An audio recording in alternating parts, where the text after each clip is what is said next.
साथ हमने कल बात की थी कि जी डिफॉर्मेशन हमने स्टार्ट किया था। और डिफॉर्मेशन क्या होता है, और किसी भी ऑब्जेक्ट की जब शेप चेंज होती है, साइज चेंज होता है, उसको डिफॉर्मेशन कहते हैं।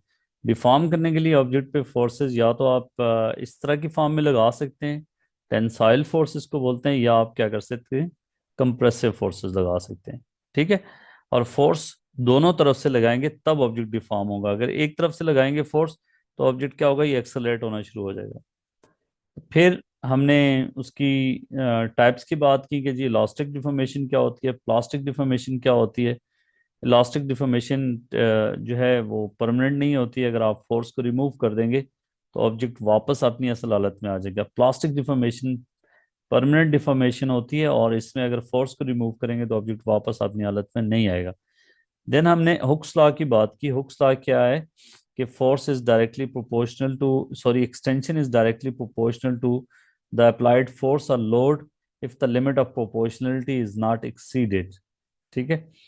F is equal to K x, this case in case of spring this is spring constant. अगर कोई और जैसे वायर को आप फोर्स लगा रहे हो, वो एक्सटेंड हो रही है, तो फिर हम उसको फोर्स कांस्टेंट कहेंगे वायर का।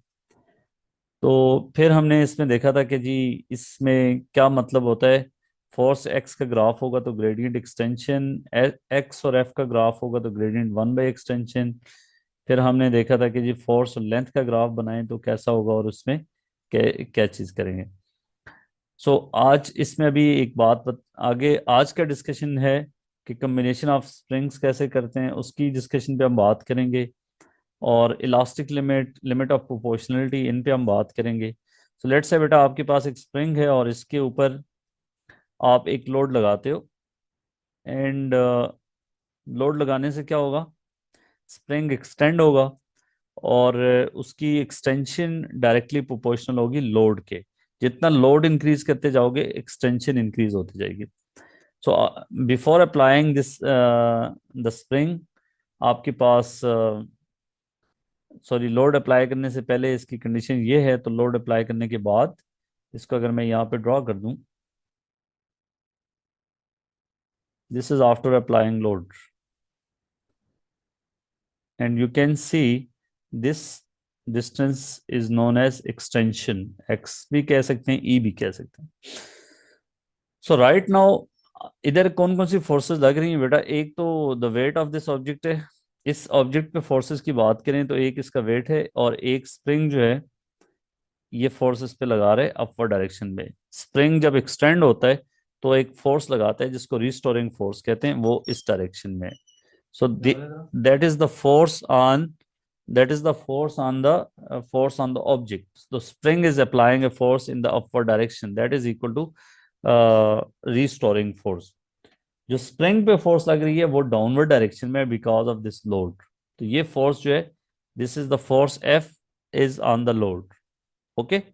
सो बेटा हमने जो स्प्रिंग के ऊपर फोर्स लग रही है वो is directly proportional to the, sorry, extension is directly proportional to the force on the spring, and the force on the spring is applied by this weight. अगर फ्री बॉडी डायग्राम देखें तो ये जो दो फोर्सेस यहाँ show किए हैं, these are the forces on the message. So force on the spring जो है दैट विल बी, अगर उसको देखा जाए तो वो डाउनवर्ड डायरेक्शन में होगी। That is free body diagram spring की बात करें तो force on the spring is in downward direction. This is because of this object. So अगर हम फोर्स को बेटा इंक्रीज करते जा रहे हैं लोड को, तो क्या होगा, एक्सटेंशन आपकी ठीक हो इंक्रीज होती जाएगा। जाएगी, और स्ट्रेट लाइन रिलेशनशिप होगा अप टू सर्टेन पॉइंट। उसके बाद इसका बिहेवियर जो है वो कुछ इस तरह का होगा। Elastic limit. अब इस पे अगर मार्क करके बताना हो तो जहां तक स्ट्रेट लाइन रिलेशनशिप होता है, इसको ए को हम कहते हैं limit of proportionality.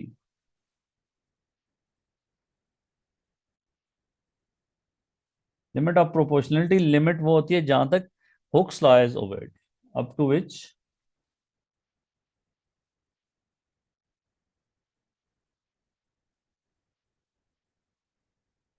Hooks law is obeyed. उसके बाद बेटा अगली लिमिट आती है B. B is known as elastic limit. Elastic limit क्या होता है कि अगर बी को क्रॉस कर जाएगा ऑब्जेक्ट तो ये परमानेंटली डिफॉर्म हो जाएगा। जैसे इस केस में क्या है कि ऑब्जेक्ट बी को क्रॉस कर चुका है, सो ऑब्जेक्ट में परमानेंट डिफॉर्मेशन आ चुकी है। ठीक है। सो बी इज इलास्टिक लिमिट। अब elastic limit limit of proportionality से बिल्कुल करीब भी हो सकती है डिपेंडिंग अपॉन द मटेरियल, या थोड़ी सी दूर भी हो सकती है। ठीक है। या कुछ मटेरियल, कुछ केसेस में ये बिल्कुल इसके ऊपर भी हो सकती है। तो अगर बी को क्रॉस करेगा तो फिर ऑब्जेक्ट को अगर मैं लोड को इंक्रीज डिक्रीज करना शुरू कर दूंगा, इस स्प्रिंग पे लोड को डिक्रीज करूंगा, तो क्या होगा, स्प्रिंग वापस ऊपर जाना शुरू हो जाएगा, उसकी एक्सटेंशन में कमी आना शुरू हो जाएगी। सो अगर बी को क्रॉस कर दें तो एक स्प्रिंग को हम अनलोड करना शुरू कर दें, तो फिर क्या होगा, वापसी पे उसका जो सफर होगा वो इस तरह होगा। ठीक है। और दैट मीन्स कि उसमें ये इतना परमानेंट डिफॉर्मेशन आ गई है, परमानेंट एक्सटेंशन। और ये जो कर्व है दैट इज अनलोडिंग, और यहाँ पे ये जो है that is loading. Is that clear? Limit of proportionality को और इलास्टिक लिमिट को पता करा लोगे क्या मतलब है इनके? और जी सर। अगर इस पॉइंट से और आगे जाते एक वक्त आता है कि ऑब्जेक्ट ब्रेक हो जाता। ठीक है, उसको ब्रेकिंग पॉइंट कहते हैं। सो लोडिंग और अनलोडिंग कर्व्स जो हैं या पाथ्स जो है वो डिपेंड करता है कि ऑब्जेक्ट इलास्टिक लिमिट से अगर मतलब बी से पहले इसको अगर अनलोड करना शुरू करते तो वो वापस इधर आ जाता, वापस इसी जगह पे आता। ठीक है। बी के बाद किया है तो वापस जो है इसमें परमानेंट कुछ डिफॉर्मेशन होगी। और ये जो आगे वाला पार्ट है जहाँ पे आपको नजर आ रहा है बेटा कि ये किस तरफ बेंड होगा, ये पार्ट जिसको यहाँ पे अगर आप देख सकें, तो ये जो है इसका, ये टुवर्ड्स द एक्सटेंशन जो है उसकी तरफ बेंड होता है। मतलब क्या है कि उसके बाद आप अगर फोर्स में फॉर एग्जांपल पहले इतना इंक्रीज लाते थे तो एक्सटेंशन इतनी होती थी, देख लें। बाद में उतनी फोर्स के साथ एक्सटेंशन जो है आपकी इंक्रीज हो गई। ठीक है। सो ये मैंने आपको एक बताना था कि लिमिट ऑफ प्रोपोर्शनलिटी क्या है, इलास्टिक लिमिट क्या है, वो चीज। अभी हम बात करेंगे कम कॉम्बिनेशन ऑफ स्प्रिंग। स्प्रिंग को कितनी तरह से लगा सकते हैं और इफेक्टिव स्प्रिंग कांस्टेंट कैसे निकालेंगे, टोटल एक्सटेंशन किस केस में क्या होगी, वो आप उस पर हम बात कर रहे हैं। ठीक है। जी आपने लास्ट ईयर में या पीछे आपने शायद पढ़ा भी हो, आप कह रहे थे कि मैंने चीजें पढ़ी हुई हैं। हम्म बेटा, सो get ready, very interesting topic. Springs को हम दो तरह से कनेक्ट कर सकते हैं, सीरीज में या पैरेलल में, या इन दोनों का मिक्स है। अब सीरीज में क्या होगा, लेट बेटा देखो, अगर आपके पास ये एक स्प्रिंग है और इसी तरह के अगर आप, ये एक स्प्रिंग वैसे ही शो किया हुआ है, इसको अब हम इसके साथ दूसरा स्प्रिंग लगा देते हैं। बेटा ये दो स्प्रिंग्स जो हैं, लेट से स्प्रिंग का स्प्रिंग कांस्टेंट ये है, और इस तरह के दो स्प्रिंग्स हमने लगा दिए डिफरेंट स्प्रिंग कांस्टेंट्स के। पहले मैं आपको सिंपल सी बात बताता हूँ कि अगर वही स्प्रिंग दो लगा दें और इधर जो लोड लगाते थे, अगर लेट्स से इसमें एक्सटेंशन हुई थी ई, वही लोड उठा के इधर लगा दें तो एक्सटेंशन पे क्या फर्क पड़ेगा? पहले वाले में एक्सटेंशन ज्यादा होगी या दूसरे वाले केस में? दूसरा। हाँ। दूसरे वाले केस में एक्सटेंशन ज़्यादा होगी। जब आप सीरीज में लगा देते हो तो एक्सटेंशन आपकी ज़्यादा होगी। अब हम ये देखना चाह रहे हैं कि इसमें इफेक्टिव स्प्रिंग कांस्टेंट क्या है। अब ये दो स्प्रिंग्स के साथ अगर आप लोड लगाएंगे बेटा, ये दोनों अब एक्सटेंड होंगे।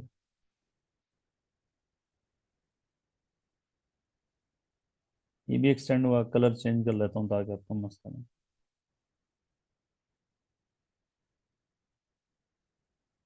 ये भी एक्सटेंड हुआ। लोड लगाया आपने। और अब क्या होगा इसमें, जो है हर स्प्रिंग में, दोनों स्प्रिंग्स में टेंशन जो है वो सेम ही होगी। ठीक है, टेंशन थ्रू आउट सेम होती है। और हर स्प्रिंग में जो एक्सटेंशन होगी वो क्या होगी, दोनों का स्प्रिंग कांस्टेंट सेम है तो दोनों में एक्सटेंशन जो होगी वो भी सेम होगी। सो टोटल एक्सटेंशन इस केस में क्या होगी, एक स्प्रिंग में ई हुई है, दूसरे में भी ई हुई है, सो टोटल एक्सटेंशन जो है वो, हम एज्यूम कर रहे हैं दोनों स्प्रिंग 2E। ठीक है बेटा। और लोड इज एल। सो हम हुक्स लॉ के मुताबिक हम लिख सकते हैं एफ इज इक्वल टू के ई के x. So total load is, इसमें क्या था, पहली डायग्राम पे जाएं तो लोड इज एल, के ई इज एक्सटेंशन। इसमें क्या है, लोड इज एल और के इफेक्टिव हमने निकालना है क्या है, एक्सटेंशन क्या हुई है वो 2E है। तो के इफेक्टिव क्या होगा,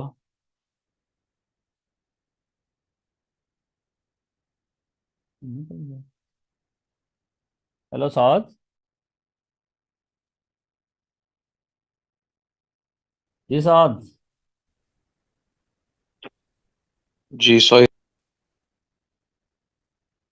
मैं बता रहा था कि ये इन दो स्प्रिंग्स को बेटा अगर आपने सीरीज में लगा दिए और इनके साथ वही लोड लगा दिए तो अब आपके पास जो है वो दोनों में एक्सटेंशन जो है वो ई प्लस ई, दोनों में एक्सटेंशन जो होगी वो 2E होगी। ठीक है। इस स्प्रिंग को लोड नीचे खींच रहा होगा। ठीक है। और ये स्प्रिंग एक्सटेंड होगा जिसकी वजह से यही स्प्रिंग ऊपर वाले को नीचे खींच रहा होगा। सही है। तो एज अ रिजल्ट दोनों स्प्रिंग एक्सटेंड होंगे और टोटल एक्सटेंशन 2E होगी। मैंने निकालना है कि इफेक्टिव स्प्रिंग कांस्टेंट क्या है इसमें। टोटल एक्सटेंशन पता चल गई और लोड मुझे पता है एल है। ठीक है। तो क्या effective, effective mean net spring constant क्या है, तो that is L divided by 2E। ठीक है। अगर इसको इसकी फॉर्म में लिखना हो तो यहाँ पे क्या था, एल बाय ई। यहाँ पे क्या हुआ है, हम कह सकते हैं एल बाई ई इसके, सो इफेक्टिव स्प्रिंग कांस्टेंट क्या हो गया, कम हो गया। Is that clear. इसी जी लोड सर। पे अगर एक्सटेंशन आपकी डबल हो गई है, एफ इज इक्वल टू के ई के मुताबिक एक्सटेंशन अगर डबल हो गई है उसी लोड पे तो स्टिफनेस जो स्प्रिंग की है वो रिड्यूस हो गई है। अगर आप चाहते हो ज्यादा एक्सटेंशन सेम फोर्स के साथ तो आपको स्प्रिंग्स को कैसे लगाना पड़ेगा, सीरीज में लगाना पड़ेगा। ठीक है हम्म, बेटा। लेकिन इसको जनरली जी करना हो तो कैसे करेंगे, अगर आपके पास, अब मैं जनरली लेके चल रहा हूँ चीज़ों को, ज़रूरी नहीं है कि सेम स्प्रिंग कांस्टेंट के लगें। अब देखें, हमने ये कोई तीन स्प्रिंग्स लगाए हैं with different spring constant, K1, K2, K3, they are in series. जब बेटा इन पे लोड लगाते हो तो क्या होगा, ये सारे एक्सटेंड हो जाएंगे। और इसके इसके अंदर एक्सटेंशन, पहले वाले में लेट से एक्सटेंशन जो हुई है वो E1 हुई है, इसमें एक्सटेंशन जो हुई है वो E2 हुई है, इसमें एक्सटेंशन हुई है E3 आफ्टर अप्लाइंग लोड। अब आप मुझसे पूछ सकते हैं कि sir why extension is different in this this case. तो क्या जवाब होगा?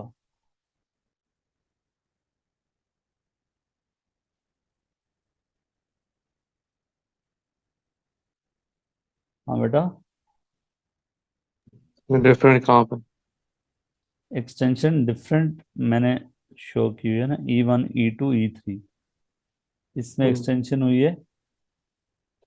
पहले इसकी लेंथ ये थी ना, अब ये थोड़ा नीचे कर देता हूँ एक से।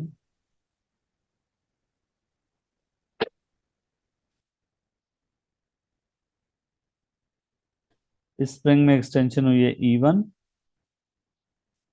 और नीचे वाले में एक्सटेंशन हुई है E2, और थर्ड वाले में एक्सटेंशन हुई है E3। आप कह सकते हैं कि इसकी रीजन क्या है? क्या रीजन है कि why extension is different after applying the load?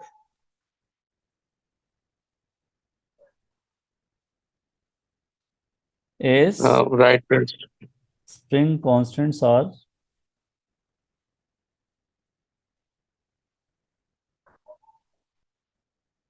Are different. Stiffness हमने डिफरेंट ली है ना हर एक की।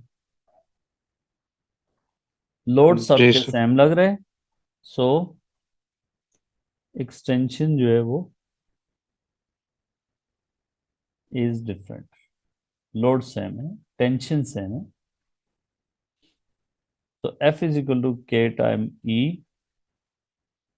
जिसकी स्टिफनेस ज्यादा होगी उसमें एक्सटेंशन कम होगी। के जिसका ज्यादा होगा एक्सटेंशन उसकी कम होगी। जो ज्यादा हार्ड स्प्रिंग होगा उसकी एक्सटेंशन कम होगी, जो सॉफ्ट होगा उसकी एक्सटेंशन ज्यादा होगी। लोड सबके क्रॉस सेम लगा हुआ है, tension in each spring will be same. ठीक है। सो what is the total extension? पूरे सिस्टम में जो टोटल एक्सटेंशन हुई है, अगर उसको मैं कहूँ ई है, तो टोटल एक्सटेंशन हम कह सकते हैं the sum of individual extension. जी sir.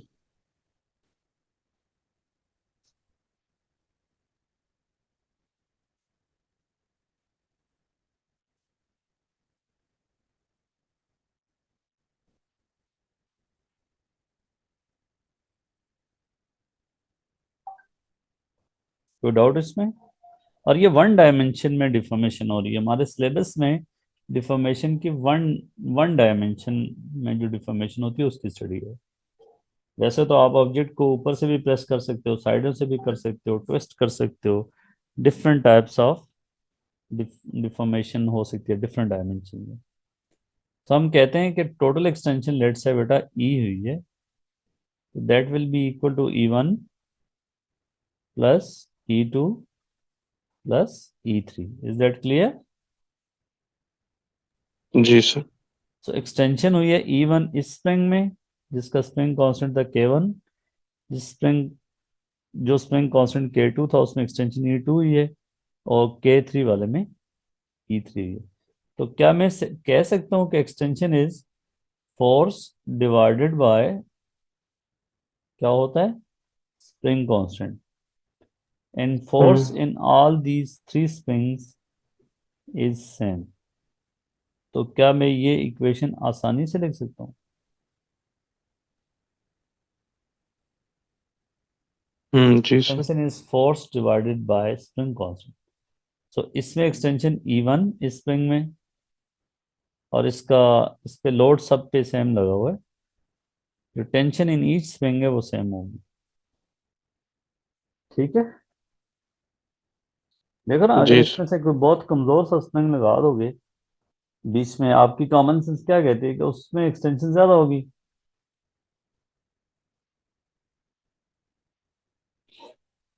So E is total extension. यहां से एफ कॉमन ले लूं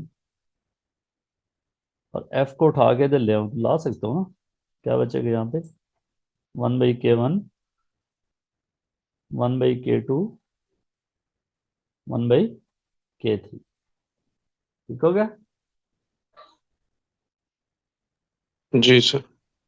सो what is E? E is total extension, F is load जो इसके वेट के बराबर है। F is m time g। So E by F क्या होगा? What is E by F?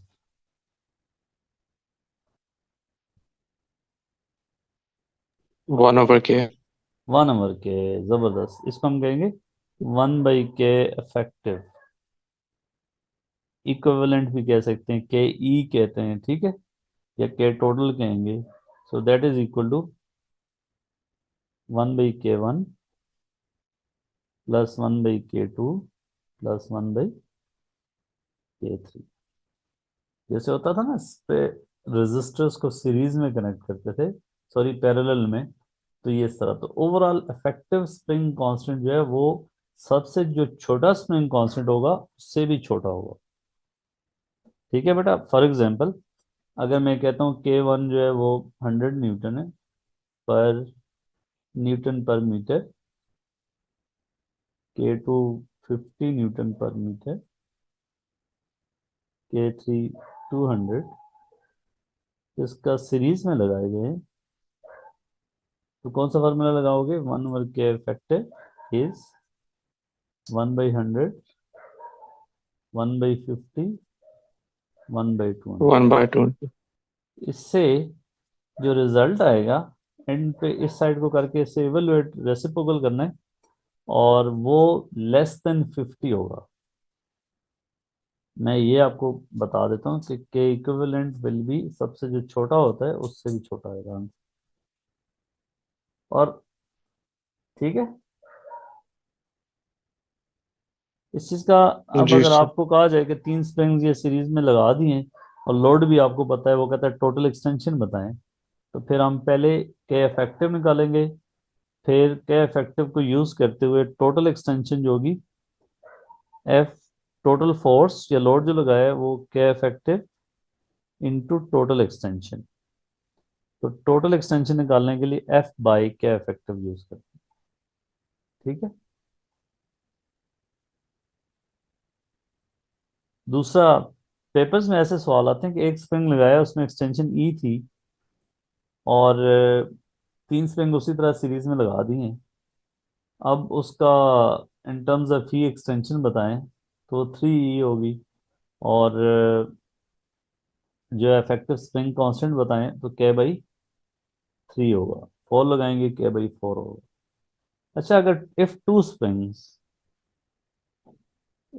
Springs are in series, तो हम क्या कह सकते हैं? 1/k effective is 1/k1 plus 1/k2। बेटा अगर आप इसमें थोड़ा अलजेब्रा कर लें, K1 K2 plus K1 LCM ले सकते हैं ना, के इफेक्टिव। ई समटाइम ई लिख दूंगा, के ई या के इफेक्टिव, कोई मसला नहीं। इसको बेटा अगर आप इस साइड को भी रेसिप्रोकल कर लें तो हमारे पास ये बनेगा प्रोडक्ट ओवर सम। ये सिर्फ दो के लिए वैलिड है, प्रोडक्ट ओवर सम, शॉर्टकट तरीके ना।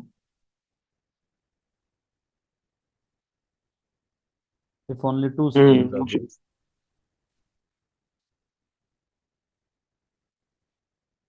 ठीक हो गया। अब जैसे एक एग्जांपल कर लेते हैं इसकी, कि वो अगर आपको कहता है ये 3 स्प्रिंग्स हैं,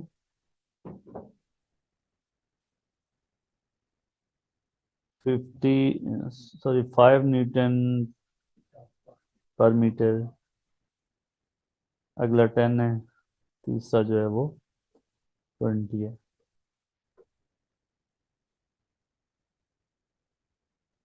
इनके साथ मैंने लोड लगा दिया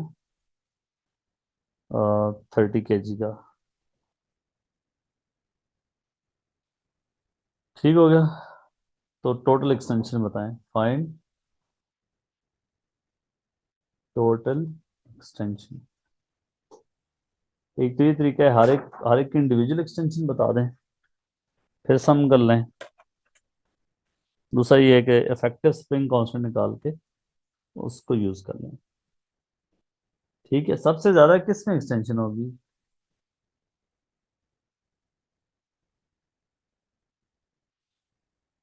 किस स्प्रिंग पे एक्सटेंशन सबसे ज्यादा होगी साज? जी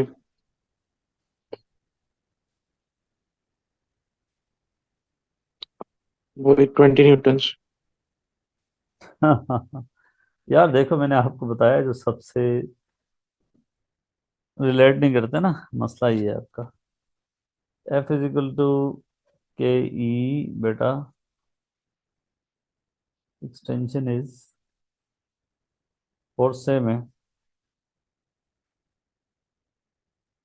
एब्जॉर्ब करते जाओ ना चीजों को, लॉजिकली अंडरस्टैंड करते जाओ कि जो स्प्रिंग सबसे सॉफ्ट होगा उस पे टेंशन ज्यादा होगी। 5 न्यूटन पर मीटर पे भाई एक्सटेंशन सबसे ज्यादा होगी। अच्छा हाँ मैम, सॉरी, फोर्स मुझे लगा फोर्स था। ये किधर फोर्स है? फोर्स तो नीचे लगी हुई है। हाँ ये फोर्स अगर स्प्रिंग कांस्टेंट, सॉरी। जी को मैं 10 ले लेता हूँ ना सिंप्लिसिटी के लिए, तो फोर्स तो लग रही है हम्म 300 न्यूटन टोटल फोर्स।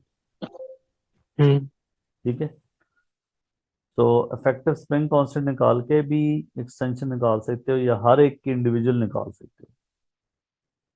इसकी एक्सटेंशन क्या होगी? एफ इज इक्वल टू के ई, सो एक्सटेंशन एंड उसको 1 कह देते हैं।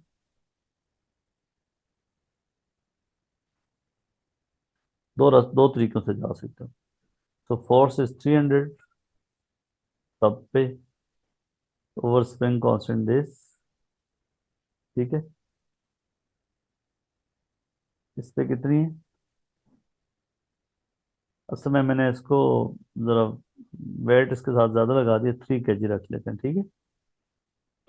13 न्यूटन। हम्म, वो बहुत ज्यादा बड़ी वैल्यू आ जाएगी ना, अनरियलिस्टिक लगेगी।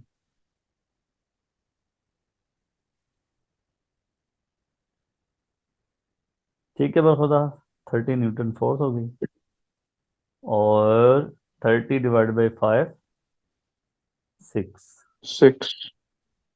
नीचे वाले में E2 विल बी बेटा 30 डिवाइड बाई 10, 3। 3 मीटर। और E3 30 डिवाइड बाई 20। 1.5। तो टोटल एक्सटेंशन इनको ऐड कर देंगे, और इफेक्टिव स्प्रिंग कांस्टेंट या इफेक्टिव स्प्रिंग कांस्टेंट निकाल के उसको और टोटल लोड को इस्तेमाल करना है। पैरेलल में क्या होगा मेरे दोस्त?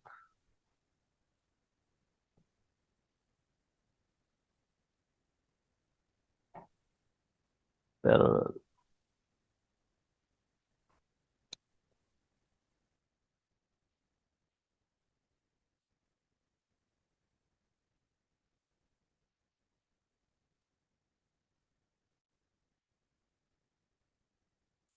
ये एक स्प्रिंग है,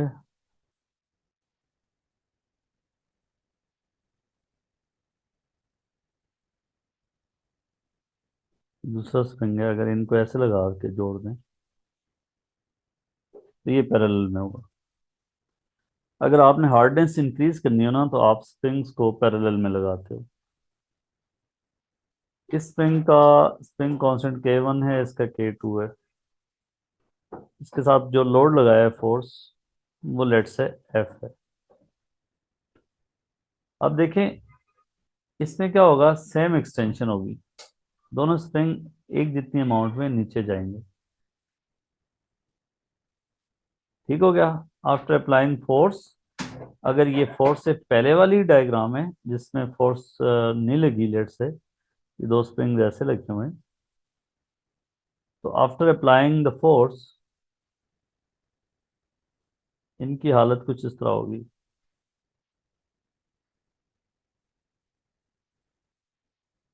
ये सुन रहे हैं ना आप? जी सर। ये दोनों में एक्सटेंशन सेम होगी। जब आप इस पे लोड लगाओगे ना, इसको मैं फोर्स कह देता हूँ F, तो extension in these two will be same, and that is E। क्या फर्क होगा दोनों में फिर? कोई फर्क नहीं होगा। एक्सटेंशन के हिसाब से कोई फर्क नहीं होगा, लेकिन फोर्स का फर्क होगा। देखें, अब अगर एक्सटेंशन सेम है तो इसका मतलब जो हार्ड स्प्रिंग है उस पे फोर्स का ज्यादा पार्ट जा रहा होगा, जो सॉफ्ट है उस पे कम जा रहा होगा। इस हम्म, स्प्रिंग पे फोर्स जो लग रही होगी, लेट्स से ये F2 है और this is F1, force same नहीं होगी। ऐसा नहीं होगा कि जी फोर्स सेम हो, स्टिफनेस का फर्क है। एक्सटेंशन सेम होने के लिए फिर उन पे टेंशन होगी, वो उसमें फर्क होगा। तो हम क्या कह सकते हैं कि F is equal to F1 plus F2। F1 is K1E plus K2E, that is total force. E को उठा के बेटा इधर लें, K1 प्लस K2, तो दैट इज K इफेक्टिव, ये सबस्क्रिप्ट में लिखा हुआ है, K1 plus K2। If many springs are in parallel, क्या आंसर हो जाएगा? K effective will be K1 plus टेल जितने स्प्रिंग्स लगे हुए हैं। तो ओवरऑल स्टिफनेस क्या हो जाती है? इंक्रीज हो जाती है।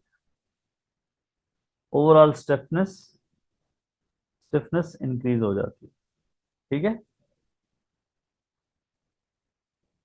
Is that ji. क्लियर? मतलब बेटा देखो, अगर आपके यस। पास ये दो स्प्रिंग्स लगे और इनके ऊपर आप लगाते हो कोई लोड, ये स्प्रिंग है 50 न्यूटन पर सेंटीमीटर और दूसरा है 100 न्यूटन पर सेंटीमीटर, और यहाँ पे 300 फोर्स लगाते थे और न्यूटन। इफेक्टिव स्प्रिंग कांस्टेंट क्या होगा इनका? 400, सॉरी 150। हम्म। 150 न्यूटन पर सेंटीमीटर का अगर एक ही स्प्रिंग लगा दो और उसमें वही लोड लगाओ 300, तो ये दोनों, इन दोनों में सेम एक्सटेंशन होगी।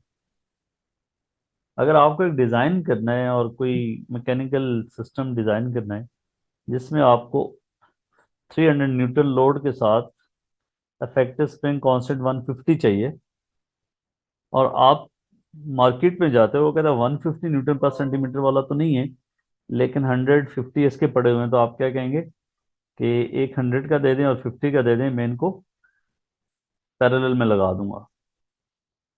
ठीक है, तो ये दोनों, ये एक सिंगल स्प्रिंग वही काम कर रहा है जो ये दोनों कर रहे हैं।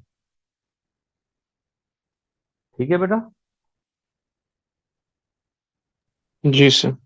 अच्छा, अब अगर इसमें सीरीज और पैरेलल का मिक्सचर आ जाए, जैसे ये देखें, इसमें ऊपर वाले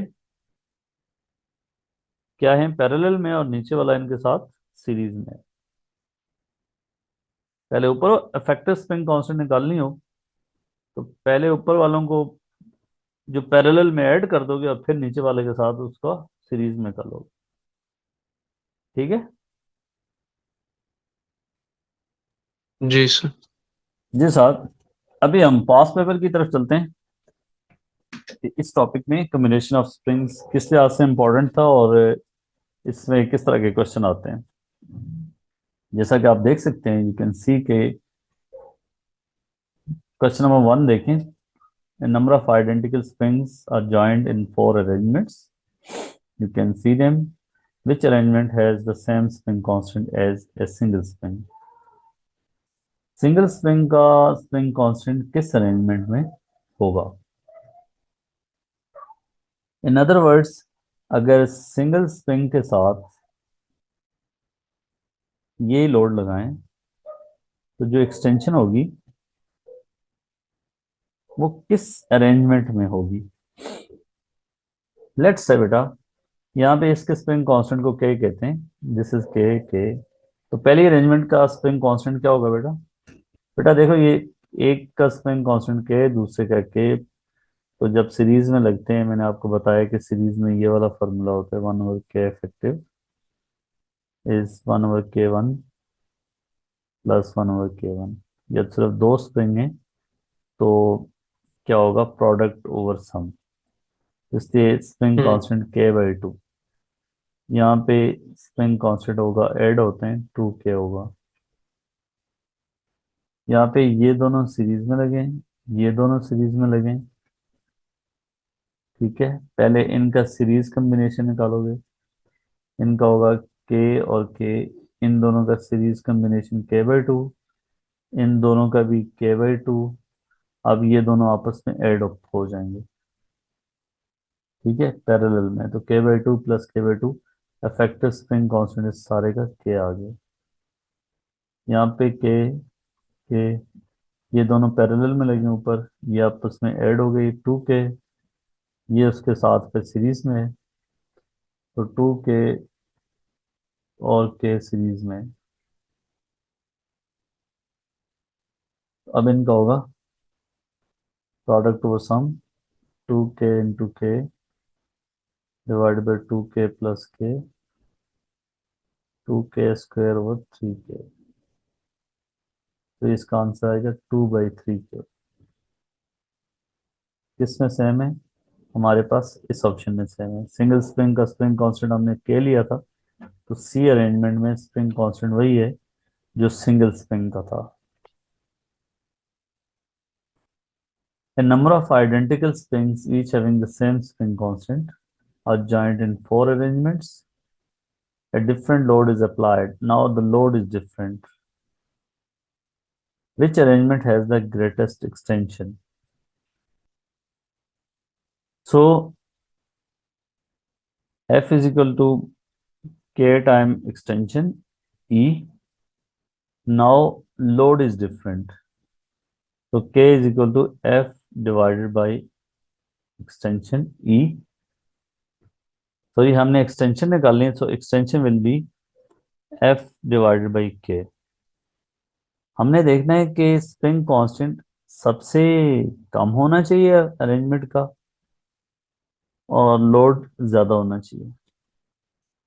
तो लेट अस फाइंड हम्म कि स्प्रिंग कांस्टेंट इस सब हम नंबर्स में भी लेके चल सकते हैं, हम उसको के की फॉर्म में लेके चल सकते हो।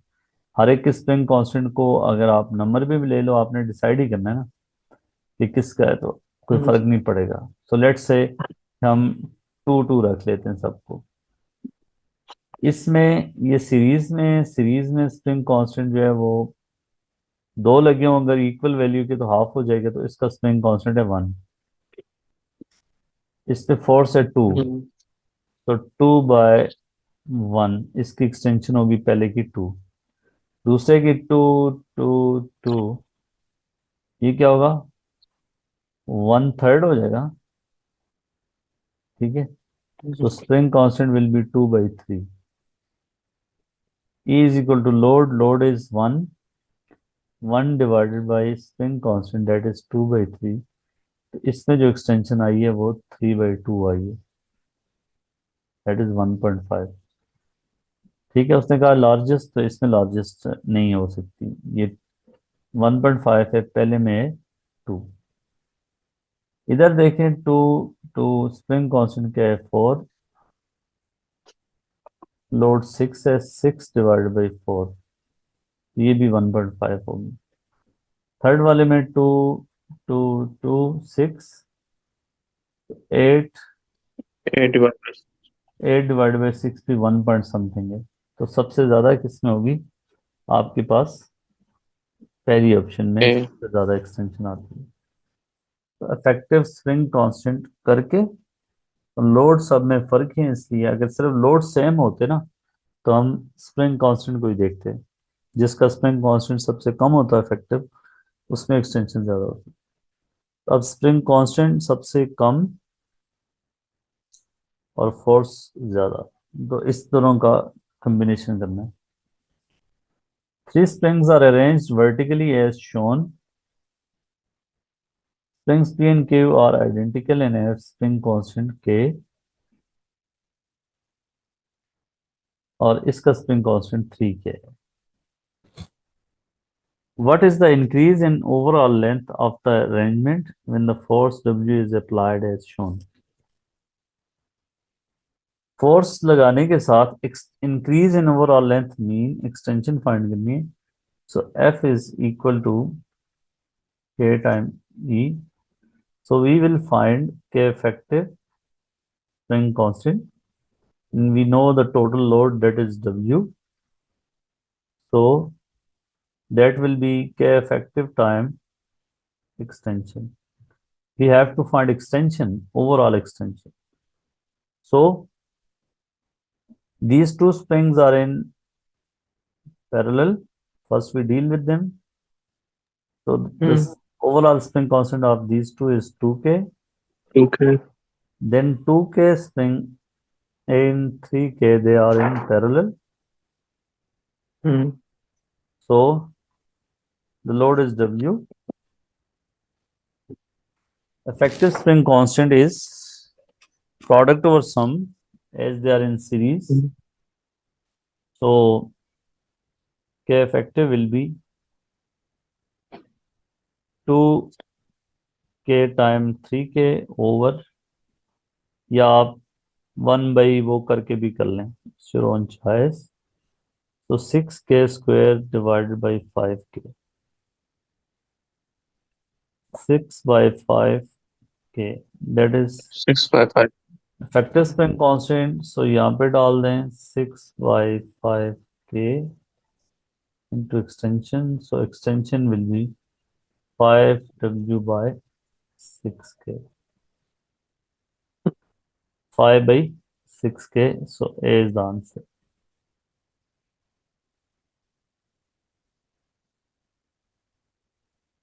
Number of similar different similar springs are there, or same load is applied. Which arrangement will give the greatest extension? So now the load is same. You know extension is load divided by spring constant. So for greater extension, spring constant should be least. Lower. ठीक है? So ji. let's say we say कि हर एक spring constant का spring constant K है, हर एक spring का। Over here they are in series, sorry parallel 2K। तो okay. यहाँ पे ये दोनों ऊपर वाले पैरेलल हैं, ये दोनों, तो 2K, नीचे वाला भी 2K, they are in series now. So effective spring constant is K।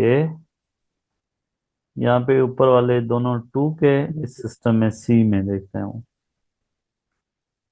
C में 2K N K, तो क्या होगा 2/3K, बात कर चुके हैं ना हम, प्रोडक्ट जी. वर्स।